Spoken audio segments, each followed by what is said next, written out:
20 декабря состоялся круглый стол, на котором были подведены итоги республиканской гражданской акции «Весточка с фронта», инициированной Национальной библиотекой при поддержке Министерства культуры и туризма Удмуртии и регионального отделения Российского военно-исторического общества.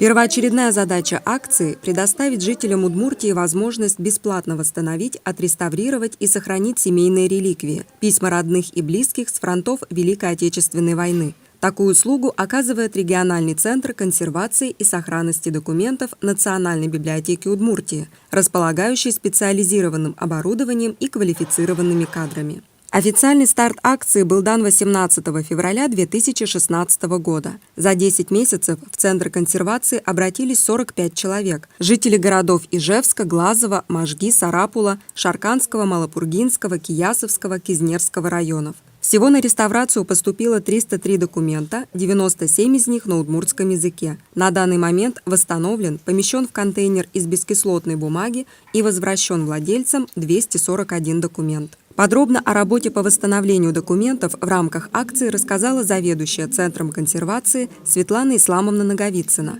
На реставрацию поступали личные письма и разного рода бланки, удостоверения, извещения, приказы, повестки. Особая работа была связана с восстановлением почтовых конвертов. Вскрытые в торопях, разорванные в спешке, они были подписаны рукой дорогого семье человека.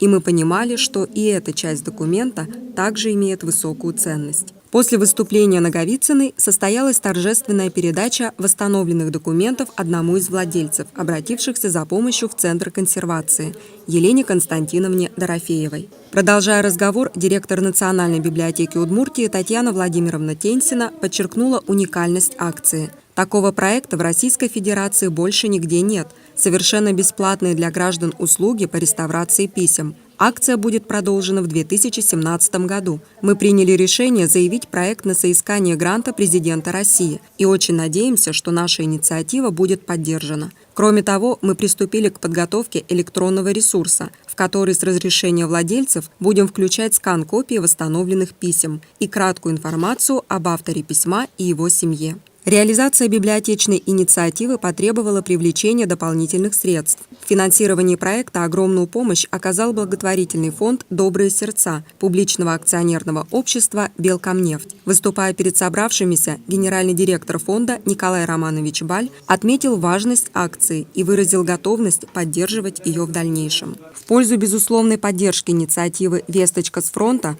высказался также председатель Удмуртской республиканской общественной организации Российского союза ветеранов Василий Иванович Цвяшко. Подводя итоги круглого стола, директор библиотеки резюмировала: «Мы еще раз убедились, что начатое нами дело очень важно для жителей республики, поэтому акция будет обязательно продолжена».